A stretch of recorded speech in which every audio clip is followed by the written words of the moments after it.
Bienvenidos una vez más, el tiempo precioso para estar juntos disfrutando este día. Y han de decir, el pastor cómo se ríe, pues es que hay cosas detrás de cámaras antes de iniciar que pues mejor en vez de cualquier otra cosa nos reímos y disfrutamos este tiempo. Y qué oportunidad, de verdad el Señor nos concede de la libertad de reunirnos.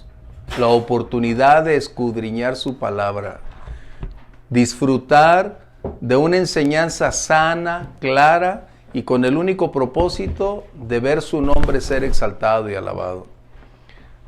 La primera iglesia tenía un propósito específico: propiciar el desarrollo de la misión a la cual fue establecida.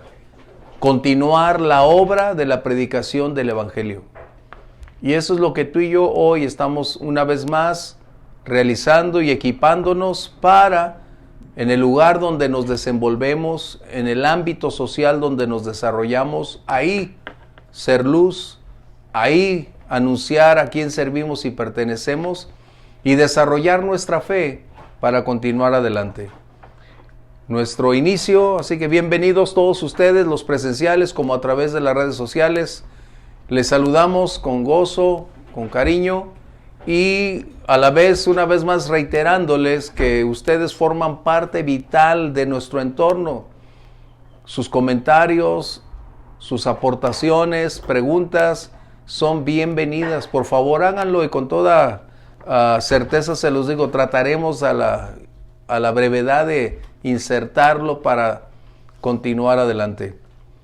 Bueno, abra su Biblia por favor al libro de los Hechos, capítulo 4, y vamos a iniciar orando, pidiendo dirección, buscando que el Espíritu Santo nos guíe. Recuerda, la Biblia no es un libro para un intelecto únicamente. Es la revelación de Dios y aprovechando nuestra capacidad para entonces revelar, discernir y conducirnos por el camino apropiado. Así que, por favor, alguno de ustedes llévenos en oración delante del Señor para dar inicio a nuestra lectura. Señor, te damos gracias, Padre, en este día, mi Dios, por la oportunidad que nos das de reunirnos, Sí, Señor. Padre Santo.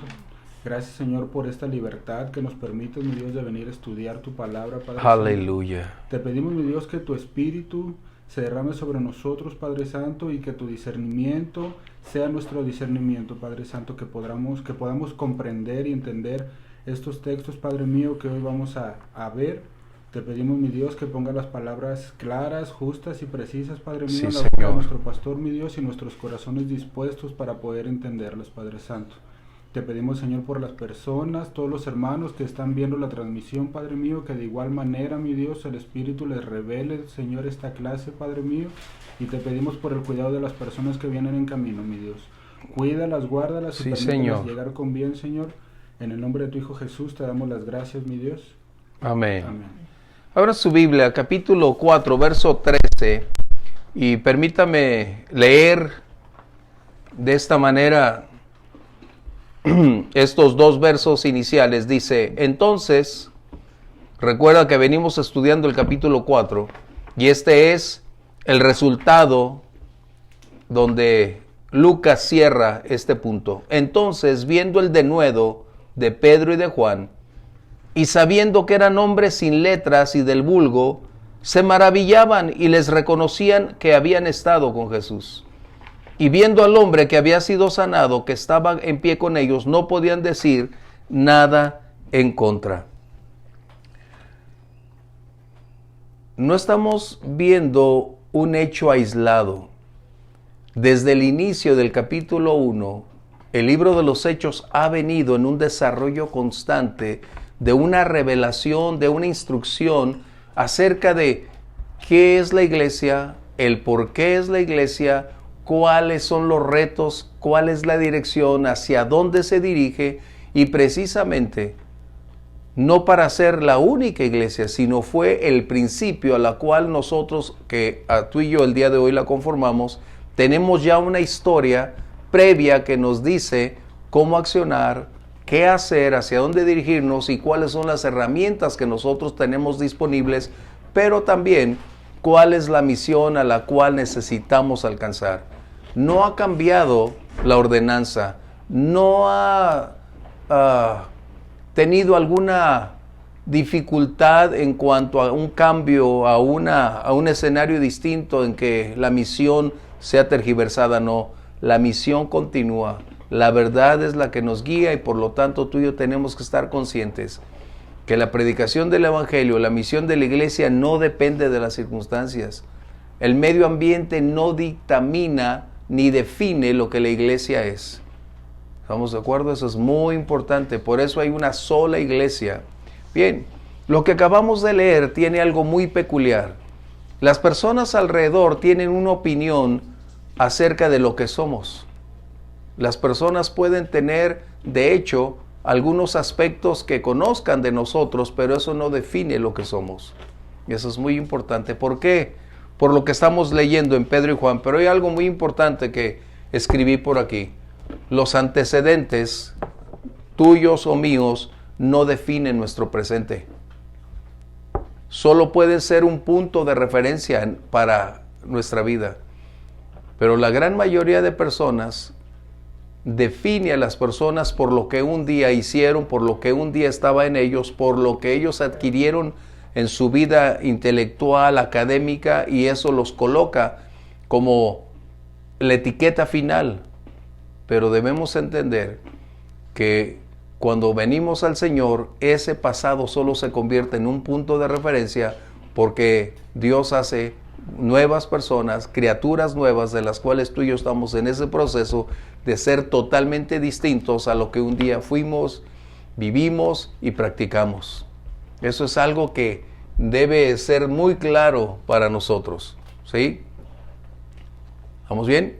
Comentarios, eso es muy importante, porque la mayoría de las personas cuando tiene un antecedente se coloca en una postura inflexible para no dar oportunidad a un cambio o no querer ver cambios.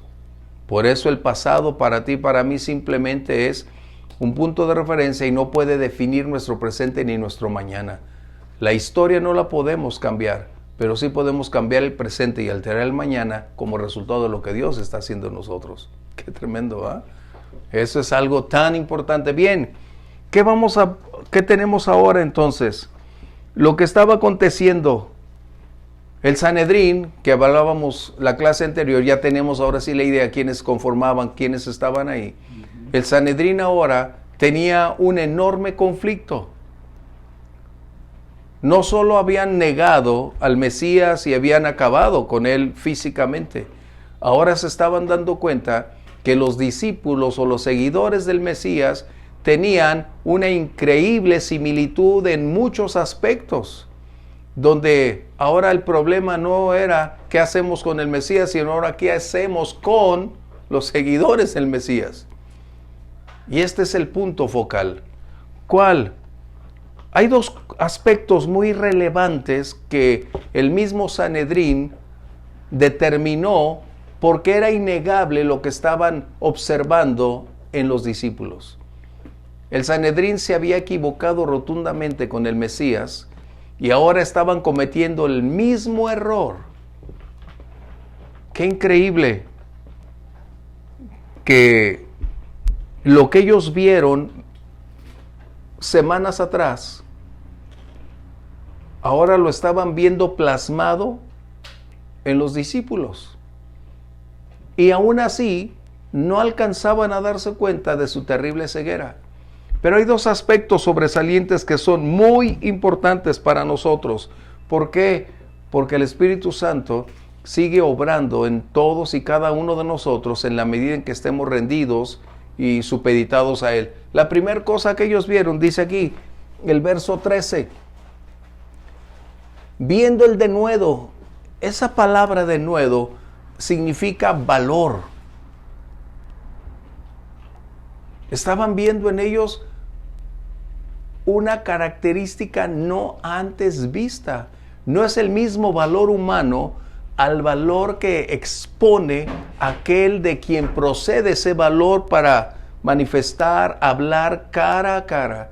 No es un valor amenazante, no es un valor desafiante, es un valor que convence, que trae convicción, que impacta lo profundo de las personas, porque ese es precisamente lo que hace el Espíritu Santo en los creyentes. Así que el Sanedrín estaban abrumados por la enorme cantidad de características observables, palpables, innegables en la vida de lo que ellos llamaron hombres sin un entrenamiento formal, hombres que no estaban en la esfera social o una jerarquía, sino eran pescadores. La palabra vulgo que ellos utilizan aquí quiere decir personas comunes que no tenían un alto grado académico ni tampoco una posición social o un status quo insertado en la alta jerarquía de la sociedad. Así que ese valor, lo que tú y yo llamamos denuedo, o lo que dice la Biblia denuedo, no es propio de los discípulos. Este es un don que el Espíritu Santo propicia en todo creyente cuando está atravesando tiempos de testificar, de dar o comunicar el mensaje del Evangelio.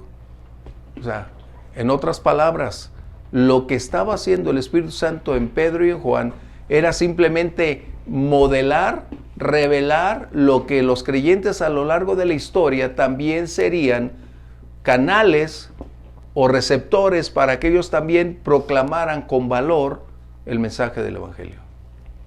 Eso es a lo largo de la historia, lo vamos a ver. ¿Sí? Y el otro punto que era importante, ellos descubrieron, porque necesitamos situarnos en un antecedente muy importante. Los judíos desde pequeños son llevados a la escuela rabínica para que aprendan desde Génesis a Deuteronomio, al menos los primeros 5 libros de la Biblia, que se llama la Torá. La Torá significa enseñanza. Eso es lo que todos los judíos, los que son judíos reales. No, es que mi papá era judío, yo soy judío. No. No es judío el que simplemente dice que es judío. Un judío es aquel que vive, practica acorde a las enseñanzas del Antiguo Testamento. Es muy distinto. Así que cuando la élite rabínica se percata de un alto grado de conocimiento, de una profundidad y una aplicación específica de las Escrituras, dicen, ¿de dónde saben estos? ¿Por qué? Porque estaban considerados estos discípulos como parte del vulgo por no haber asistido a un entrenamiento formal teológico. Es como decir el día de hoy, pues si yo no voy al instituto bíblico, estoy limitado por no tener una amplitud de conocimientos que me pueden equipar para ser un mejor ministro o saber interpretar la palabra correctamente. Era lo que estaban diciendo ellos. ¿Cómo pueden estos? Fíjense bien, no los estaban descalificando. Estaban observando sus antecedentes, su origen, y estaban sorprendidos de lo que ellos observaban, escuchaban, y cómo es que esa gran capacidad de revelación de conocimiento de las Escrituras, cosa que superaba a los mismos rabinos. Por eso estaban sorprendidos. ¿Cómo es que hemos llegado aquí? El primer error fue haber negado al Mesías, haber matado al Mesías, y resulta que ese error los llevó a una continuidad de circunstancias cuando pudieron haber aceptado al Mesías y entonces las cosas hubieran cambiado, ¿no? Pero aquí estamos. ¿Y qué sucedió? Que lo que ellos estaban palpando, sin lugar a dudas, ese mismo Sanedrín, sin decirlo, ellos mismos estaban hablando de su propio pasado. Tuvimos frente a nosotros al Mesías. Tampoco había asistido a una escuela rabínica. Y él no solo compartió, enseñó, predicó, sino que aún milagros y maravillas fueron hechas. De tal manera entonces que nosotros podemos decir lo que se veía en esos discípulos es lo que se sigue viendo en los creyentes el día de hoy. Vamos a ver dos textos, por favor. Marcos 1:22 y otro Juan 7:15, por favor. De Marcos dice, y se admiraban de su doctrina, porque les enseñaba como quien tiene autoridad y no como los escribas. ¿Qué estaba diciendo ahí? Aquí tenemos que hacer una diferenciación hablando de autoridad. No estaba diciendo que él tenía en ese momento una autoridad que le habían conferido en la sinagoga, no. Lo que está mencionando esa palabra se llama exousia. Esa palabra significa una posición de conferida y con un alto grado de conocimiento, de capacidad. En otras palabras, era tener el conocimiento más profundo del tema que se estaba tocando. O sea, estaba hablando con conocimiento de causa. Eso es lo que estaban diciendo. ¿Cómo es que puede hablarnos, puede enseñarnos con tal capacidad? Y es que lo hace con autoridad, no porque alzaba la voz y yo les enseño. No, no estaba hablando de ese tipo. Jesús estaba hablando en la expresión real de la claridad, de la profundidad, de la expansión, pero haciendo claro el conocimiento antiguo testamentario. Era lo que estaba sucediendo. Lo que los mismos discípulos estaban compartiendo, porque recuerden, a este momento Pedro había ya compartido, estaba compartiendo 4 sermones en tan breve tiempo. 4 sermones que brotaban precisamente de los escritos antiguos testamentarios para exponer quién era el Mesías. ¿Vamos bien? Vamos a ver entonces Juan 7:15. Y dice, y se maravillaban los judíos diciendo, ¿cómo sabe este letras sin haber estudiado? Era el mismo proceso. Ellos estaban intrigados porque Jesús emerge de un antecedente desconocido. No había una formación teológica o teológica al respecto. Él era mundialmente desconocido. Pero cuando emerge y su doctrina se coloca con tal claridad, que ahora sí, ellos dicen, ¿cómo puedes saber tanto si no asistió a nuestra escuela? En ese tiempo no había muchas escuelas. Así que por lo tanto ellos estaban conscientes quién formaban parte. Y Jesús no había asistido a una de ellas. Pero recordaremos que cuando él tenía 12 años y aparentemente se perdió para los padres físicos, Jesús estaba en el templo. Y le preguntaron, María, José, ¿por qué nos haces esto? ¿Dónde has estado? ¿Ustedes no saben que en los negocios de mi padre me conviene estar? Y todos los rabinos de ese tiempo que estaban hablando con Jesús cuando tenía 12 años, no sabían qué responder. Algunos dirían, sería como un niño genio, como no. Era la sabiduría de Dios en él y a través de él haciendo estas cosas, ¿sí? Por lo tanto, tenemos que recordar una vez más. Jesús había instruido a sus discípulos acerca de la persona, de la misión, de la función específica que el Espíritu Santo realizaría cuando Él descendiera. Por eso es que en el Evangelio de Juan, capítulos 14, 15 y 16, el Señor Jesús les dice a sus discípulos, es que ustedes en este momento no son capaces de comprender todas las cosas, pero cuando venga el Espíritu Santo, justo y hasta entonces, ustedes serán instruidos y a la vez el canal para comunicar y bendecir a otros. Esa es la razón muy importante para ti y para mí acerca de lo que está pasando y lo que debe suceder en la vida del creyente. Tenemos una referencia que es esta, pero no significa que ahí concluyó. Es la apertura para mostrarnos lo que el Espíritu Santo quiere hacer cuando nosotros nos sometamos, nos entregamos y entonces tenga la libertad para hacer acorde a lo que Dios te ha llamado a ti y a mí.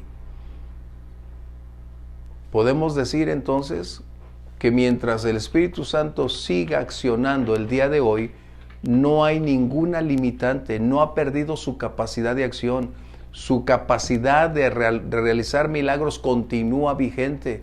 Los frutos del Espíritu Santo, decimos con mucha amplitud, es que son los frutos del Espíritu. Pero ¿cómo podemos creer en los frutos y no podemos aceptar los dones?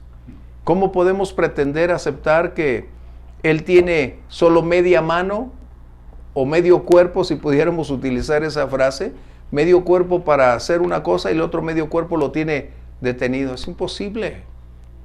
Él es inalterable, Él es Dios, Él es eterno, Él es el mismo y por lo tanto nosotros debemos estar conscientes que lo que se plasmó en el libro de los Hechos es el principio de lo que Dios quiere seguir haciendo en ti y en mí y en cualquier otro creyente. ¿Estamos de acuerdo? ¿Sí? Así que, concluyendo en este punto que tenemos aquí, lo que estaban observando el Sanedrín, la autoridad máxima acerca de la ley y su interpretación, recordemos fariseos, escribas, saduceos, sacerdote, todo el sistema jerárquico estaba completo, pero estaban impactados porque cuando Pedro y Juan hablaban, los demás callaban. No había forma de mantener la postura que ellos estaban acostumbrados como una jerarquía eclesiástica. Y no es que Pedro y Juan faltaban al respeto, sino que lo que el Espíritu Santo estaba en ellos, declarando, accionando, era obvio, no podían contradecir. Solo tenían la capacidad de reconocer lo que estaba aconteciendo y cómo estaba sucediendo. Nosotros de igual manera, si no nos atrevemos a pedir, si no nos atrevemos a buscar que el Espíritu Santo nos inunde, nos llene, si no le pedimos a Dios, oh, llénanos con tu Espíritu, no vamos a movernos del lugar donde estamos. Nos estamos autolimitando a nosotros mismos por conferir una posición que no es la divina. Dios sigue extendiendo sus brazos para nosotros en la medida en que estemos dispuestos a que acontezca. Es como si dijéramos, ya no hay otro Pentecostés. Y podemos decir, no lo hay porque no reunimos las mismas condiciones a las que se puede anhelar o buscar. Pero a lo largo de la historia encontramos una y otra vez continuos avivamientos como resultado de seguir buscando al Espíritu Santo. ¿Sí? ¿Comentarios? ¿Comentarios? Ninguno, pastor. Ok. Entonces regresamos un poquito al verso 13. El final dice que se maravillaban, ¿no? Estaban asombrados, es lo que quiere decir. Estaban perplejos, estaban sorprendidos. ¿De qué? Porque reconocían que habían estado con Jesús. Ese era el secreto que los distinguía. Ahora podemos decir, muchos habían estado con Jesús, hablando en cuestión de espacio-tiempo, pero no de calidad e inversión de tiempo. ¿Sí? Cuando está hablando de haber estado con Jesús, el Sanedrín no se refería simplemente a tener un contacto o un conocimiento superficial. Ellos estaban entendiendo que la misma naturaleza que había confrontado ellos a Jesús, la misma posición, características, rasgos, los estaban viendo plasmados en estos dos. En otras palabras, ellos eran el espejo, el reflejo de Jesús. Es como si hubieran simplemente cambiado de rostro, de nombre, pero era la misma esencia, la misma naturaleza. ¡Wow! Eso me impacta, porque ellos estaban aceptando que el trasfondo, los antecedentes de estos hombres, nada tenía que ver con su presente. Por el contrario, eso hacía sobresalir que había un poder sobrenatural actuando en ese momento, en esas personas, y a través de ellos estaban aconteciendo cosas como resultado de haber invertido no solo tiempo, sino conocer, practicar y vivir en armonía con la voluntad de aquel que los había enviado.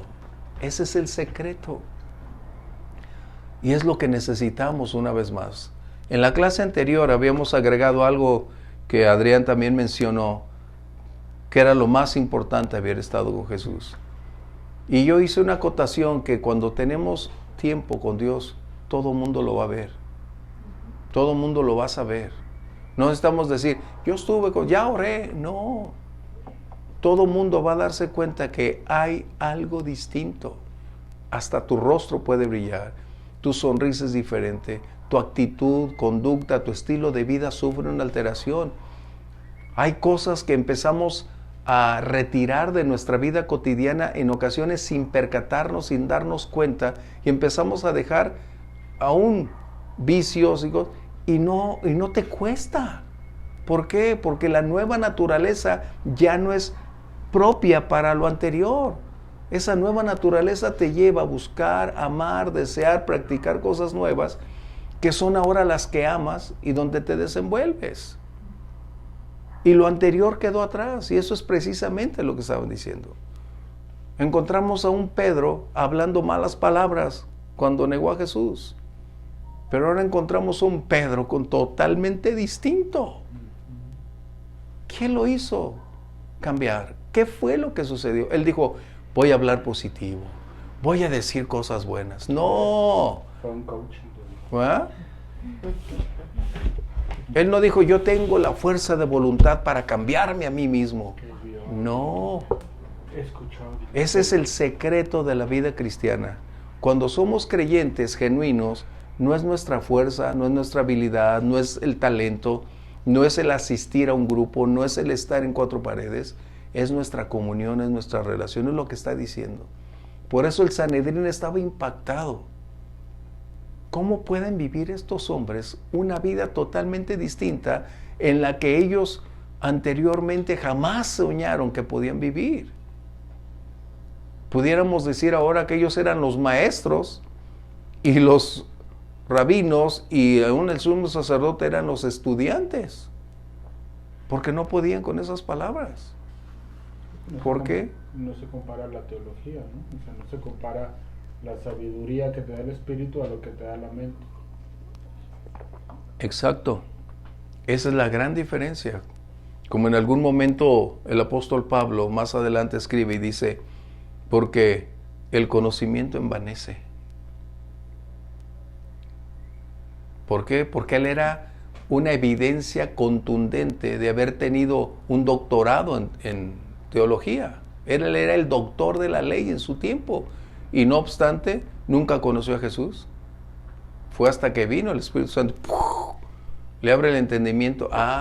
Pero ¿qué sucede? Con toda esa gran capacidad de conocimiento, es por eso que es el más prolífico de todos los discípulos en escribir, porque el Espíritu Santo tomó toda la capacidad, la instrucción que Pablo tenía, que Pablo conocía, para hacerlo. ¿Sí? ¿Comentarios? Por lo tanto, podemos decir entonces, verso que teníamos ahí, verso 14, dice, viendo al hombre que había sido sanado, no podían decir nada en contra. ¿Pero qué estaba sucediendo? El Sanedrín no negaba el hecho de la salud o de la sanidad del milagro. Pero a veces nosotros perdemos de vista lo más importante. A veces nos hemos enfocado tanto en creer que son los milagros físicos los que dan más realce al Evangelio y no nos damos cuenta que el milagro más grande es una vida cambiada, una vida transformada. Ese es el milagro más grande que la Biblia nos enseña. Porque habrá milagros, Pero si no hay vidas transformadas, en vano son esos milagros. Hoy en la mañana, por lo general casi todos los días, pero en la mañana iba tío Jorge conmigo. Y siempre trato de detenerme, de hacer tiempo para que el semáforo me toque en alto. Porque hay un hombre que se llama Daniel, que es un testimonio, él vende periódico. Él camina un poquito así, está grande, mide como 1,90 y tantos, y habla un poquito raro. Y me gusta porque él vende periódicos y siempre trae aquí, todos los días, un texto diferente, grande, predicando el Evangelio, siempre. Y por lo general hago tiempo para que me toque el semáforo en alto, compartir con él algo, me impacta porque él tiene un fuego enorme. Él te dice, ¿sabes qué habló mi padre el de esta mañana conmigo? Que él está a mi lado, que no me va a abandonar y que voy a... O sea, una fe increíble, una fe superior. De tal manera entonces, que cuando estábamos ahí, tío Jorge, le tuve que explicar lo que estaba sucediendo. Estábamos en el alto y resulta que me dice... Pastor, tú eres mi familia, ustedes son mi familia. Su vida es un testimonio de lo que Dios es capaz de hacer. Pero también el Señor nos movió a compartir con Él algo de nuestras bendiciones. Y Él me dijo lo siguiente.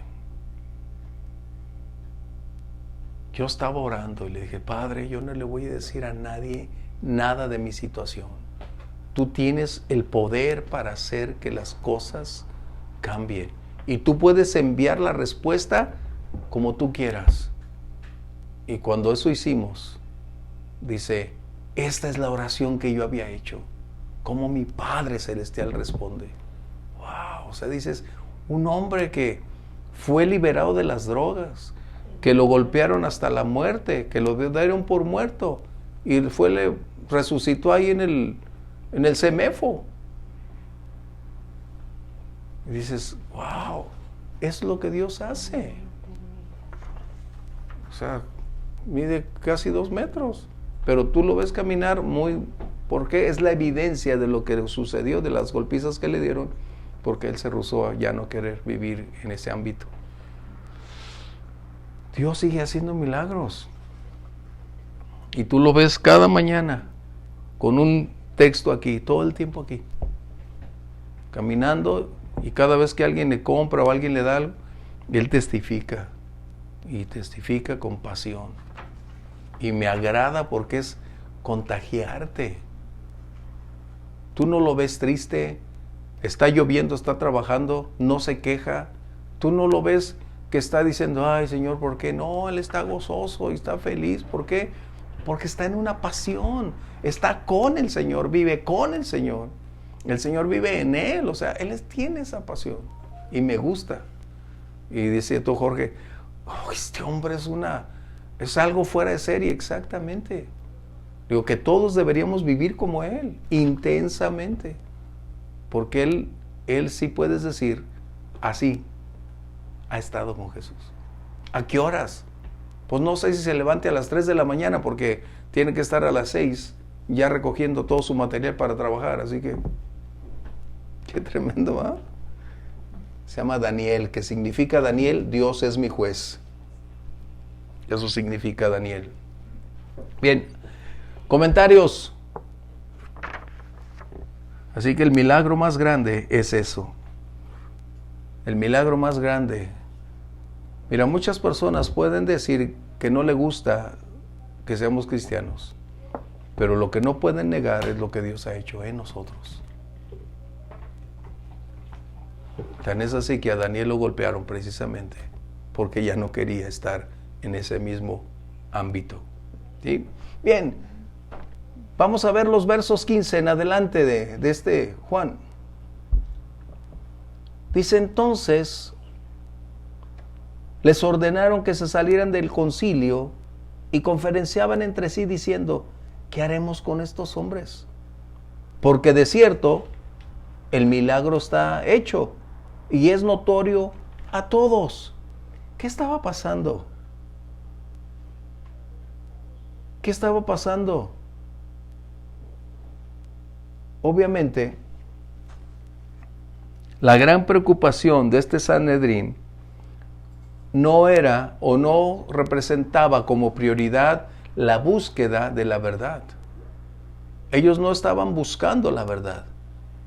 Por el contrario, ellos deseaban impedir, detener y cesar toda la verdad de su entorno religioso. Qué tristeza que viendo aún el milagro, viendo vidas transformadas, no abrieron sus ojos. Y es la misma ceguera que continúa hoy. Personas a nuestro alrededor pueden decir, mira qué cosas bellas ha hecho Dios contigo. Pero yo sigo donde estoy. Con una vida quebrada, con una vida en bancarrota, con una vida perdida, con una vida clamando por libertad, pero siguen aferrados a una historia, a un pasado que no les ha dado ni un ápice de libertad. Ese es el gran problema que tenemos. Muchos pueden ver en ti y en mí, qué bueno que Dios hizo algo contigo, pero continúan en su misma postura de creer que esa es su vida, y no. Dios nos ha llamado a ser luz, a ser la sal, no para jactarnos, sino nos ha insertado en un ámbito de relaciones sociales, en una esfera laboral específica, porque esa gente necesita de Él. Tú y yo somos sus embajadores, tú y yo somos sus enviados, somos el medio, el vehículo que Dios quiere utilizar para tocar a esa gente como otros nos tocaron, como otros fueron una influencia para nosotros. Eso es lo que Dios quiere hacer. Pero qué importante, ¿no? Aquí escribí algo acerca de esto.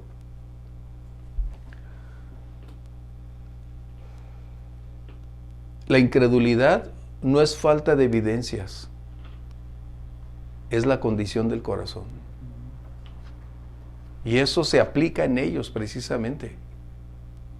Su incredulidad no procedía de la falta de antecedentes, de hechos, no. La evidencia era real, no la podían negar, pero era la condición de su corazón la que definía no aceptar creer. Es lo que mencioné. Ven en ti y en mí cambios. No somos perfectos, nos seguimos equivocando. Dios no ha terminado contigo ni conmigo. Seguimos en ese proceso formativo. Pero eso no implica que no se reconozca lo que Dios ha hecho con nosotros y lo que sigue haciendo. Pero algunas personas podrán decir, bueno, allá tú, allá yo. Tu religión y yo la mía. No se trata de eso. Un encuentro con Jesús puede cambiar su vida, su presente y su destino eterno. Esa es la razón. Pero, ¿qué tenemos que hacer? Hay algo que está aquí, que nuestro estilo de vida está determinado por nuestras prioridades. Tú lo puedes ver. Tu prioridad define quién eres y define lo que haces. Es muy claro. Bueno, para mí queda muy claro, porque nosotros somos conocidos por lo que hacemos, porque somos el resultado de lo que creemos. Nuestras prioridades están determinadas por todo nuestro entorno y es el reflejo de quiénes somos y dónde nos movemos. En dónde está nuestra, nuestra actividad mayúscula a la cual le dedicamos lo que somos y tenemos. Así que estos hombres también nos están revelando una gran verdad, que la incredulidad no es por la carencia de evidencias, es una decisión de un corazón duro y, sobre todo, incapaz de aceptar que la verdad supera su verdad. Cuando hablamos de la verdad, hablamos de la verdad absoluta, porque está muy de moda. Cuéntame tu verdad. Dime tu verdad. Esa no es verdad. ¿Verdad? Esa es versión. Y la verdad, sabemos, es una persona, y la persona es Jesús. ¿Sí? Comentarios. Así que cuando hablamos de su verdad, ¿qué dijimos que es? Su versión. Pero cómo el lenguaje se trata de colocar acorde a una posición para hacerla creíble, verídica y aceptable. Cuando es tu versión, no es la realidad, es lo que estamos diciendo. Esa es una ilusión, una evasión, una postura, una inclinación de cómo veo, cómo viví, pero esa es tu forma peculiar de hacer las cosas, pero la verdad es esta. Es que si tú me dices 2 más 2 son 5, bueno, es tu versión, pero la verdad son 2 más 2 son 4. Ese es el punto. ¿Sí? Así que las autoridades entonces les impidieron continuar predicando. Fíjense bien, no mencionaron el nombre de Jesús. Vamos a verlo. 17. ¿Qué dice? El 17. Ajá. Sin embargo, para que no se divulgue más entre el pueblo, amonestémosles para que no hablen de aquí en adelante a hombre alguno en este nombre. En ese nombre. ¿Por qué? Porque hemos mencionado que el nombre es la identidad, es la declaración, es la revelación, es el carácter, es la esencia misma de una persona para el pueblo judío. Por eso ellos usan nombres bíblicos. Así que decir Jesús era aceptar que Él era el Mesías. Pero declinaron, ¿no? Es como cuando te dicen, oye, ¿puedes orar por mí? Sí. Es que a ti Dios sí te escucha. En otras palabras, mi Dios no, pero tu Dios sí. Qué tremendo, ¿no? Es lo que estamos viendo. Así que ellos se abstuvieron de mencionar el nombre, pero no podían negar que ese nombre seguía operando.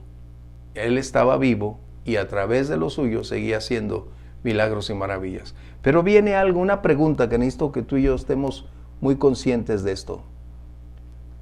Verso 18 dice,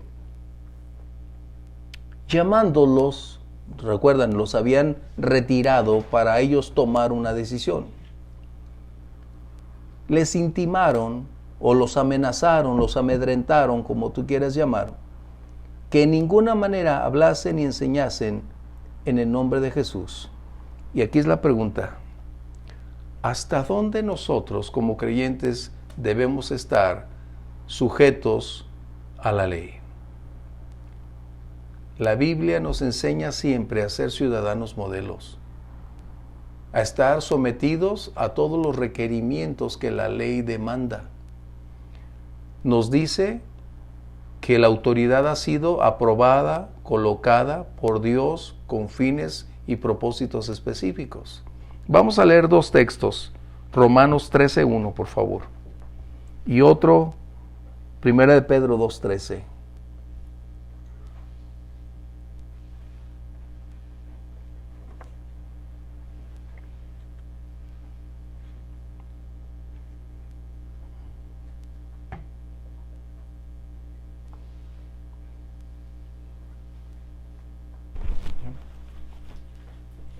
¿Qué lo dice?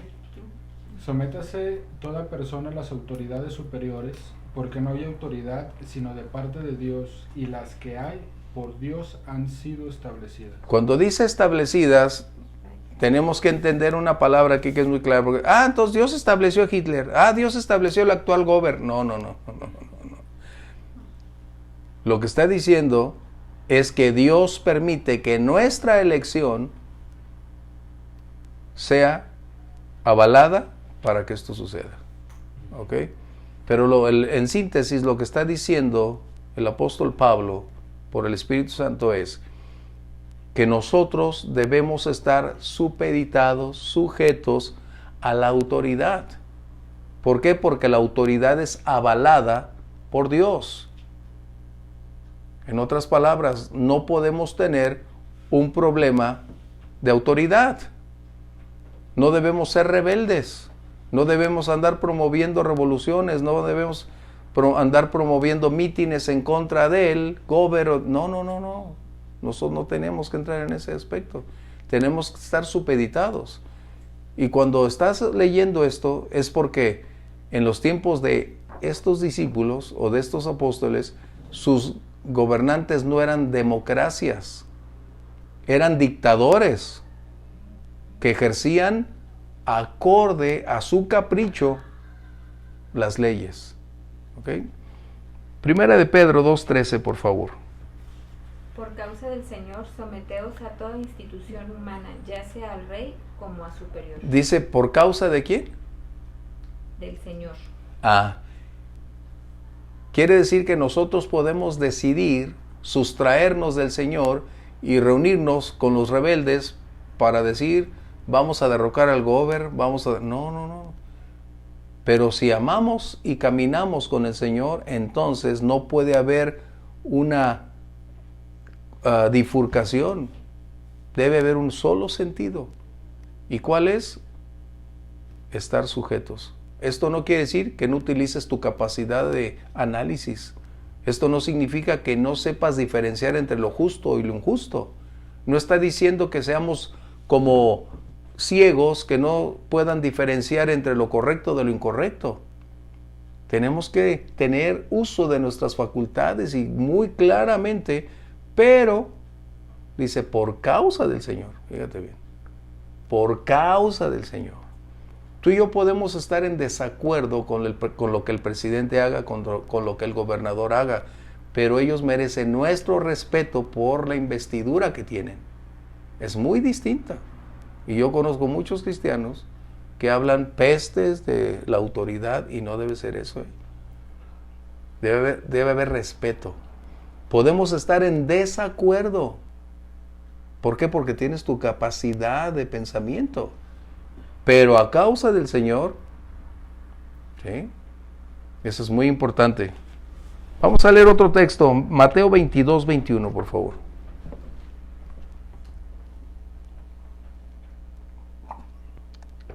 Ya está ahí creyentes haciéndose su propio partido político. Queremos un presidente cristiano, pues yo lo dudo, porque les va a salir igual que los otros.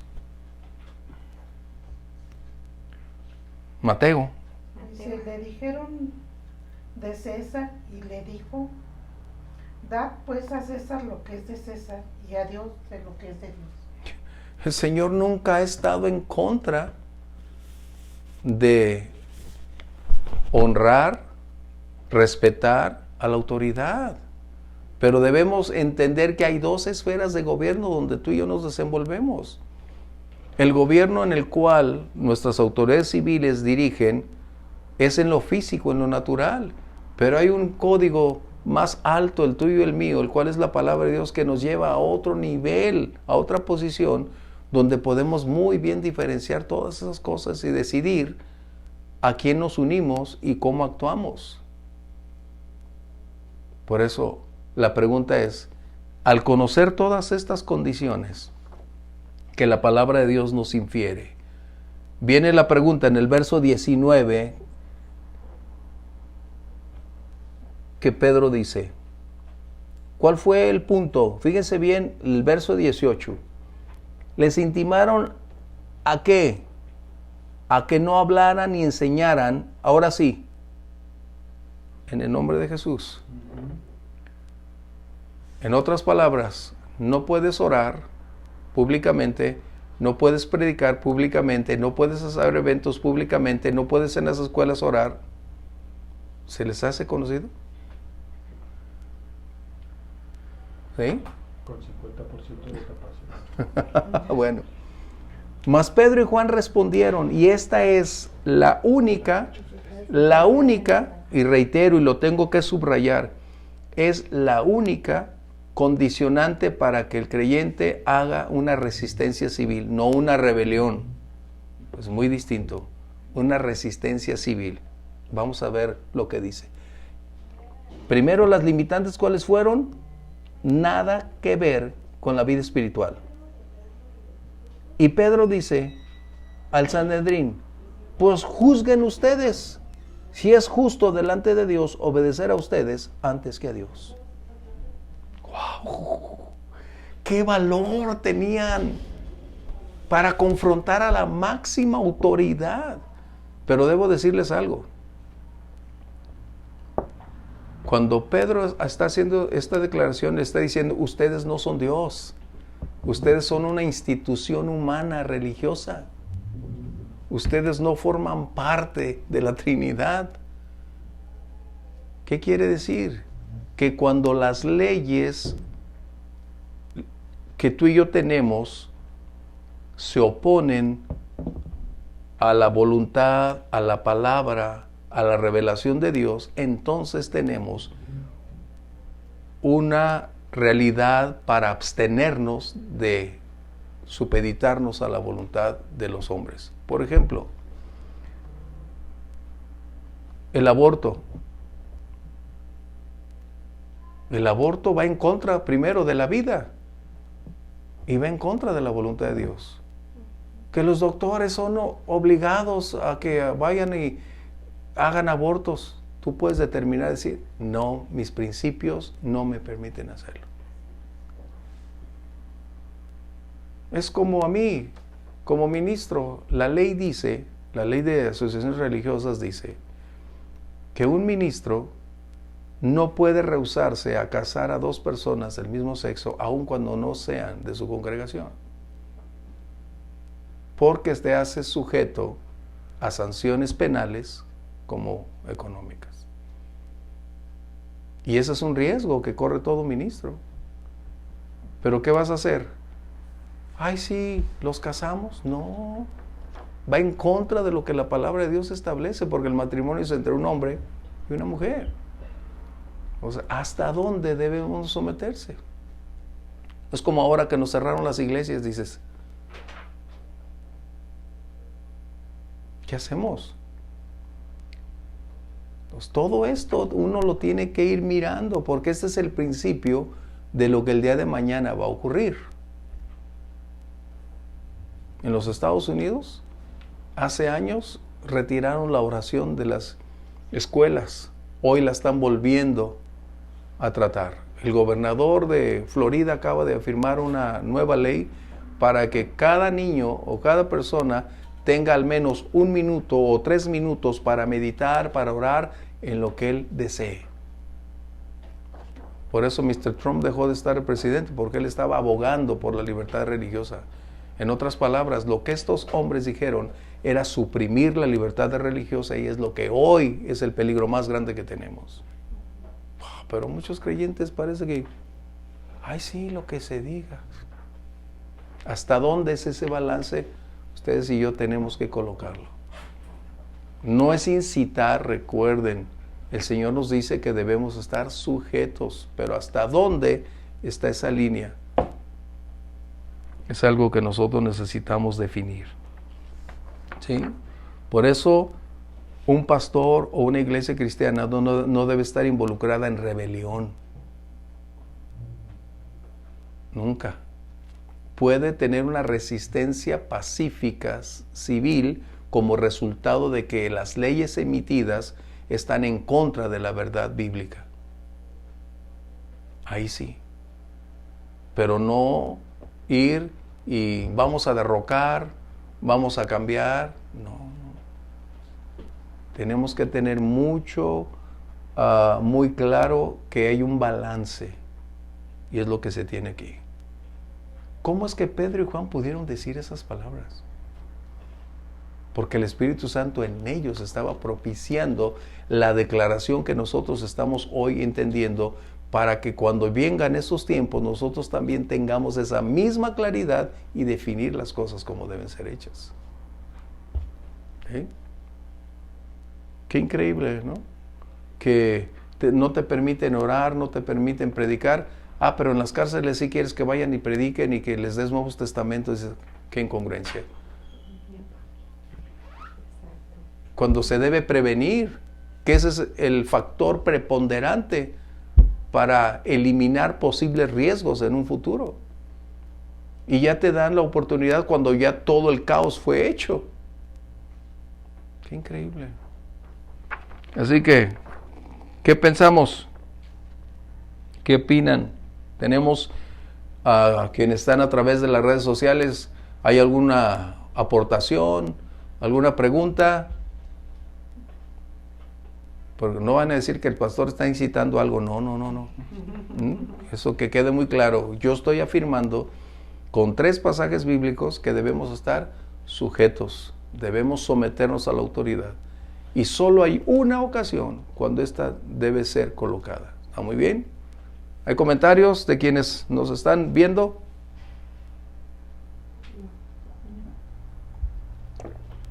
No, pastor, ninguno. ¿Cómo? Solo hay 2 maneras cuando esto sucede, cuando no hay preguntas. O todo se entendió o nada se entendió. Nos quedamos con la primera.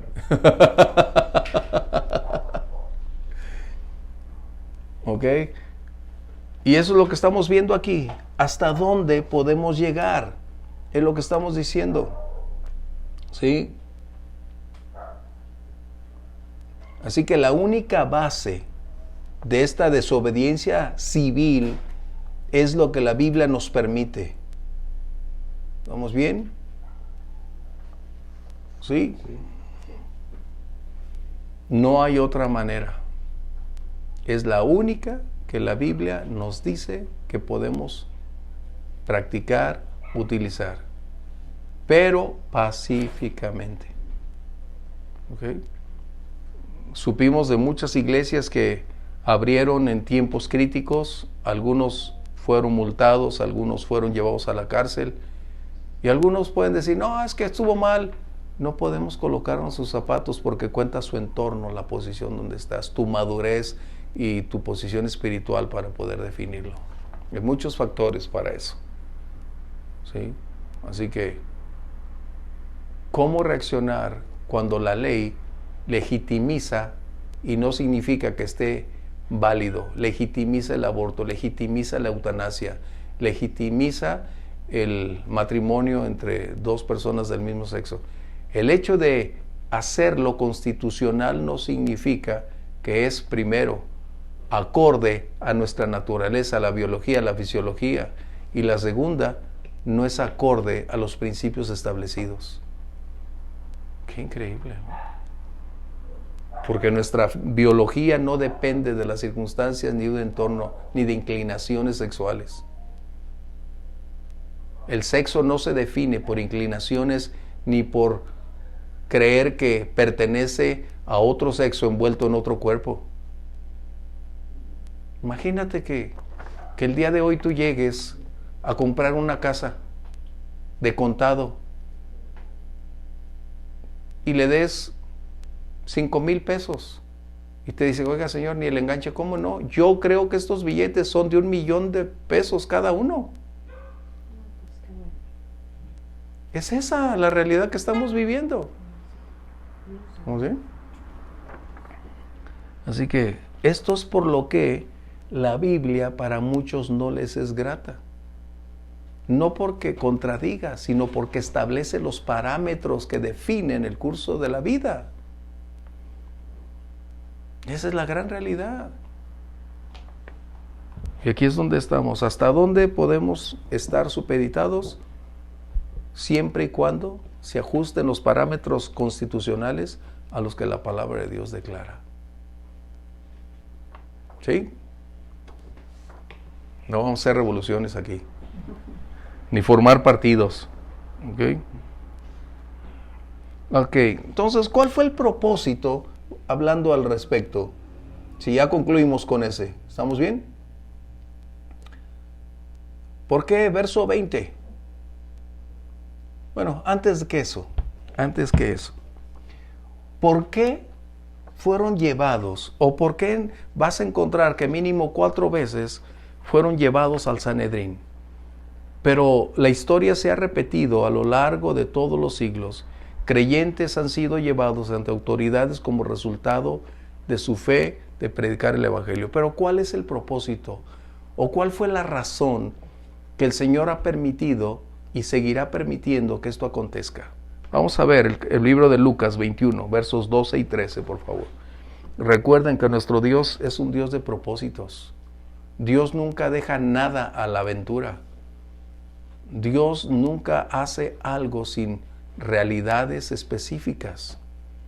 ¿Por qué permitir que esto acontezca?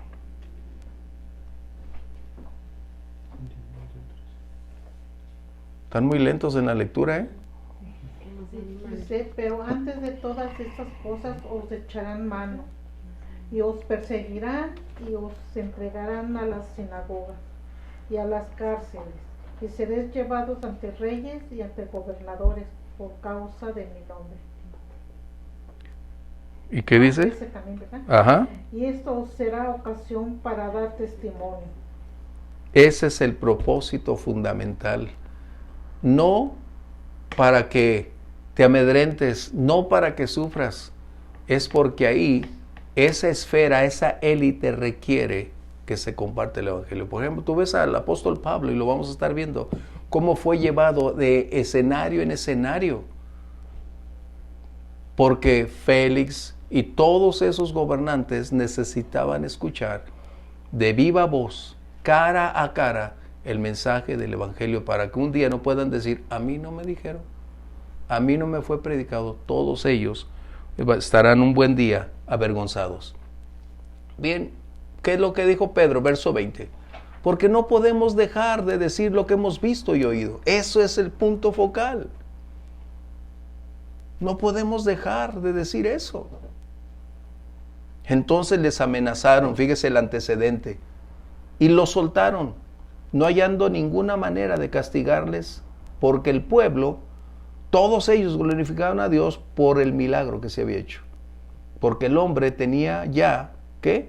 Más de 40 años de edad.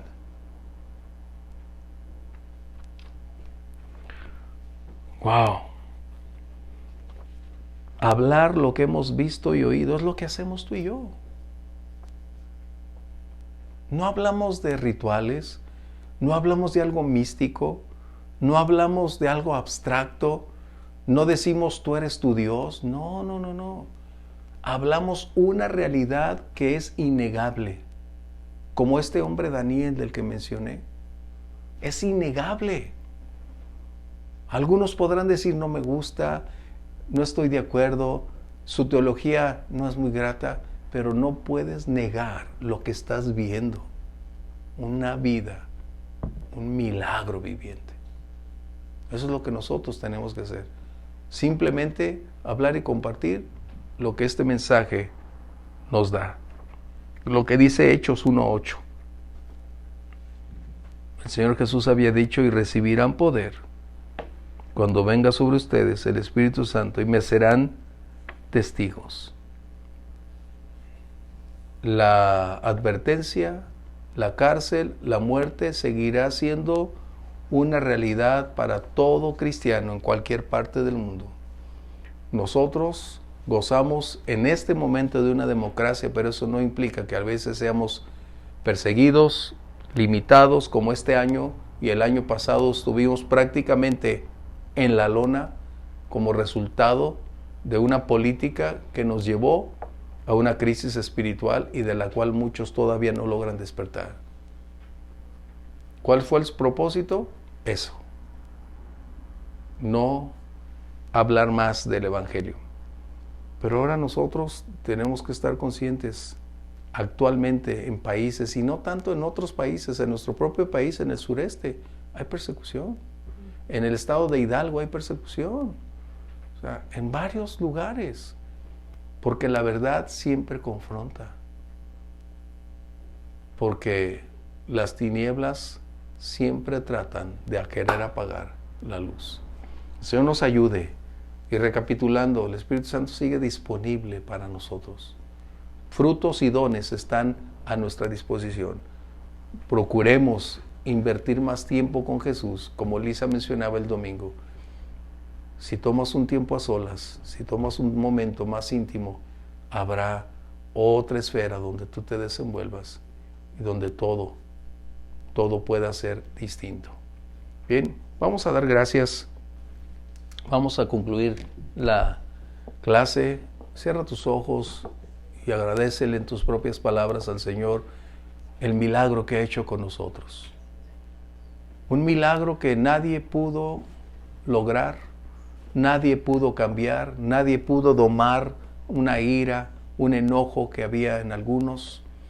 El Señor con su amor disipó todas esas condiciones, rompió las cadenas que ataban nuestra vida, nos dio libertad y ahora tenemos la oportunidad de hacer de esa libertad o una entrega al Señor o atrevernos a vivir una vida sin Jesús que va a ser una terrible esclavitud. Padre, te damos gracias por esa gran oportunidad que nos concedes de conocer más tu palabra y el Espíritu Santo propiciando una revelación, un conocimiento mayor de quién eres tú, de tus propósitos, de la razón por la cual tu palabra nos fue legada hasta el día de hoy. Ayúdanos a vivir con la llenura de tu Espíritu Santo, con sabiduría, con la revelación y con ese fuego cada vez más ardiente en nosotros para caminar contigo. Te damos gracias, Señor, por lo que estás haciendo y sin lugar a dudas el respaldo de milagros y sanidades que también serán parte de nuestra vida diaria, en el nombre de Jesús. Amén. Dios los bendiga. Bendiciones.